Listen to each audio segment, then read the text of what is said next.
thank you for coming to celebrate this achievement with us. And for those not familiar with Protected Seas, we hope tonight you learn more about our mission and how hopefully we can help your mission to protect the ocean. We scoured the globe, and we can now say that we've completed the first global worldwide compilation of marine protected area regulations. Data is now available for free for over 22,000 marine protected areas and managed areas in over 220 countries and territories, and available in over 25 languages. Navigator started 8 years ago with a desire to answer what seemed like seemingly simple questions about where and how the oceans and marine life were protected. Starting with a few hundred MPAs in California, we tried to find out the details about what was protected, why was it protected, how and where was it protected, and we quickly realized we were going to need a lot of resources. We needed attorneys who could understand and summarize regulations and make them accessible. We needed geospatial information specialists, map makers, because our attorneys quickly found regulations with no digitally available boundaries.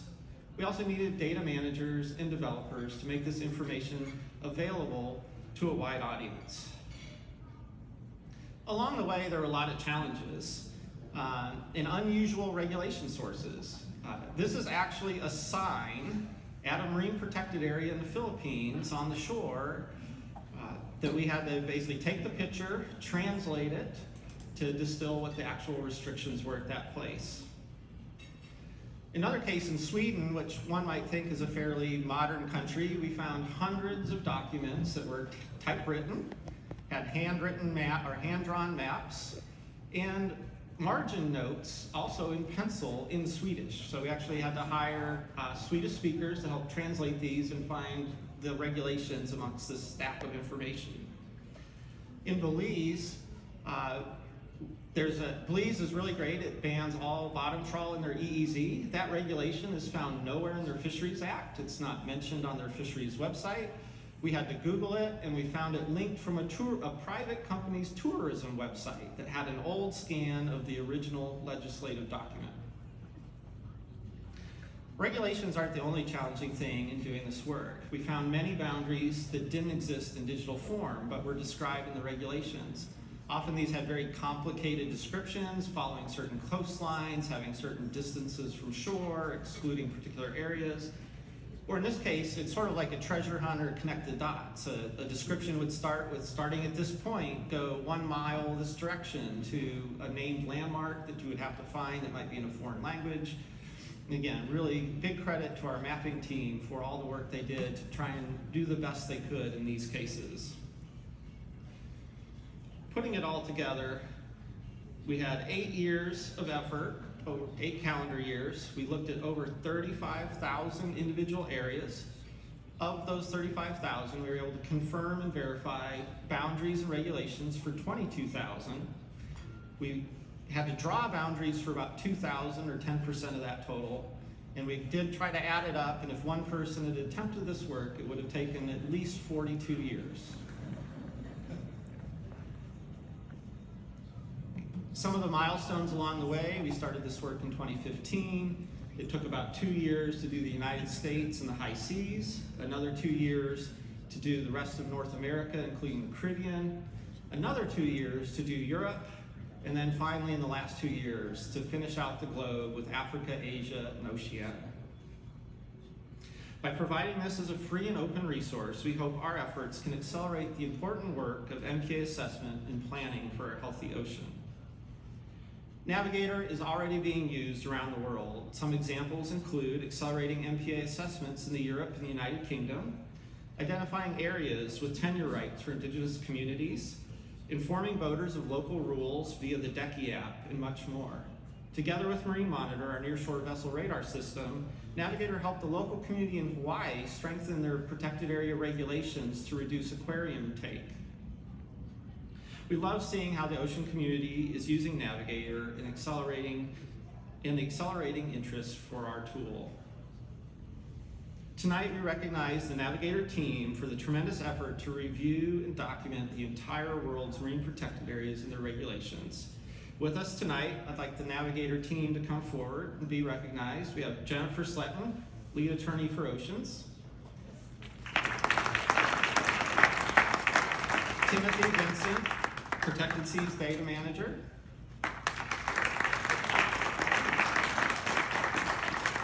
Alex Dreger, our senior GIS specialist and designer. Jen, Timo, and Alex have been on this team since the very beginning. So these are three people who have probably looked at more MPA stuff than most people in their lifetime. Also here tonight is Claire Colgrove, senior attorney Oceans, who joined the team in 2019. And our newest member, Nicole Routset, legal researcher, who joined us in 2021. We also want to thank the many translators and consultants who assisted over this work. Obviously, this data could not be gathered without our many partners, donors, and supporters. So please, let's give one more round of applause to the team, our partners, and supporters. Thank you. So let's dive in a little bit more on Navigator. What is in it?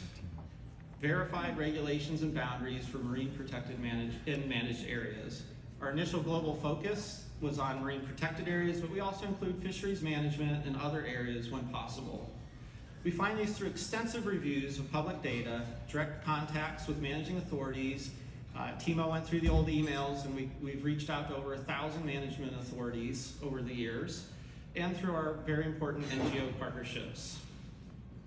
For each area in the database, we assess a 5-level level of fishing protection score based on the strength of regulation, using a standardized decision tree. We also summarize the purpose, key restrictions, capture any mentioned focal species, and assess a list of human activities, including fishing methods, as allowed, restricted, or prohibited. Over 70 data attributes in total per area.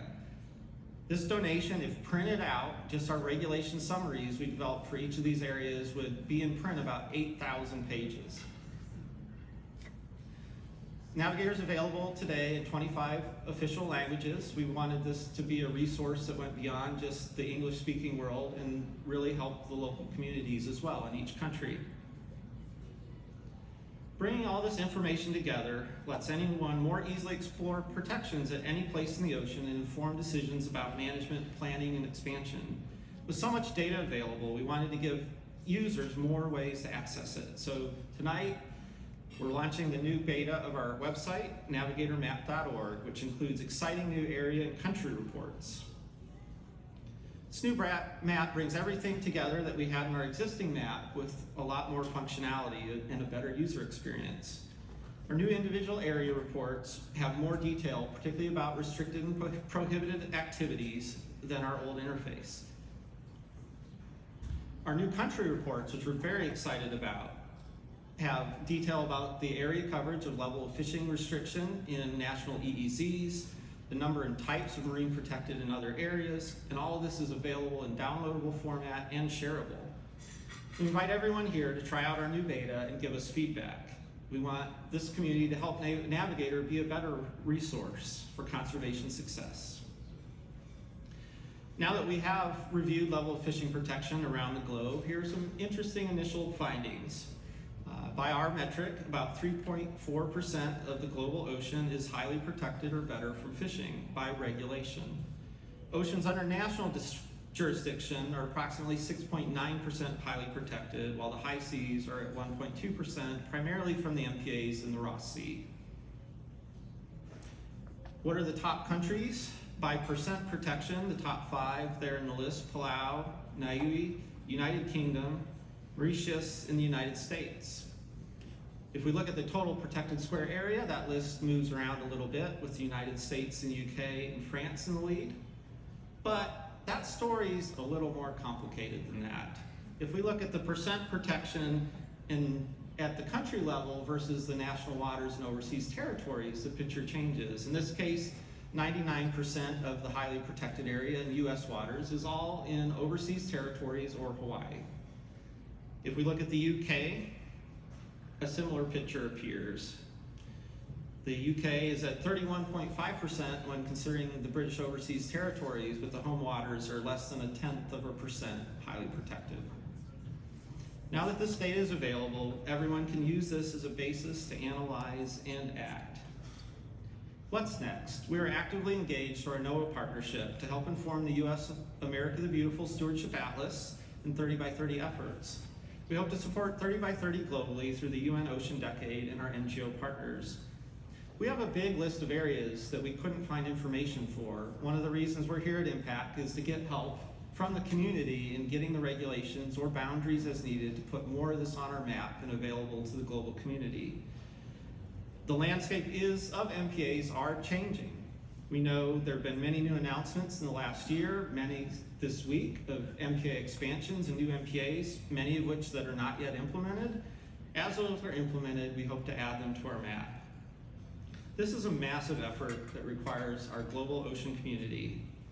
Tonight, again, we want you to know that Navigator is here for you to use, a veritable ocean of data on verified legal protections. And we hope it'll help everyone assess the regulatory seascape and facilitate more effective solutions for our critical oceans. Dr. Sylvia Earle had planned to provide some short remarks tonight, but as is the theme of this conference, was double or triple booked. She graciously provided this video for us, which I'll play now. For understanding the ocean, and certainly for protecting the ocean, the science of where is essential. But more than that, we need to know the science of what. What regulations are currently in place that exist about fishing, about protection or lack of it? It's a good starting place. If you don't have that, you really don't know where you are. It is not only useful, it's really essential for what we're trying to do at Mission Blue in designating and encouraging the designation of hope spots to have this kind of information. We are really thrilled to be partnering with Protected Seas, which has a mapping tool called Navigator that has data for over 18,000 marine protected areas in more than 109 countries. The Navigator program is primarily focused on a precise mission to collate existing data related to global marine protected areas with a focus on the site-specific associated regulations and levels of fishing protections. This tool includes a synopsis of key regulations as well as the allowed status of various fishing methods and human activities.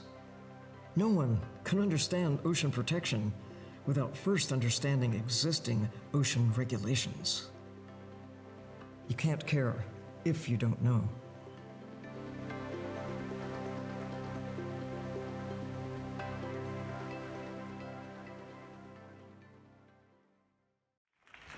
Thank you, Sylvia. It's hard to follow up with something inspiring like that. And with that, the Navigator team will be around the room tonight. Look for people with these Protected Seas name tags to answer questions, give demos, hand out additional drink tickets if you're so inclined. As you do leave tonight, we do have a parting gift, so make sure at the door we have a little gift to give. Also joining us tonight from the Protected Seas team, we have Brendan Tugger, Marine Monitor Program Manager. Woo! Samantha Cope, Senior Scientist. Woo! And Deirdre Brannigan, our Communication and Community Engagement Liaison.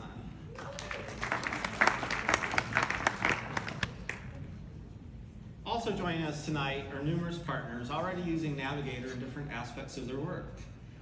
Christina Berger from Dalhousie University is wearing two hats tonight representing Global Fishing Watch and Dalhousie University. Claudio Favoretto is here from CNBC Scripts. We've got Brianna Bambix and crew from the Allen Coral Atlas. And here in spirit, but unable to attend in person, we do have demos for the Ducky boating app. Ducky's based in Australia and was unable to make the trip. We also have a demonstration of our integration with the Mission Blue Hope Spots. We do hope Sylvia does stop by a bit later in the evening to say hi, and also displays from Law of the Wild and Conservation International. Thank you all for attending and for your work in ocean protection. We hope Navigator can contribute to your efforts and that we can all work together for a healthy and sustainable ocean. Please grab a drink, refreshments, and enjoy networking and visiting and seeing the demos. Thank you.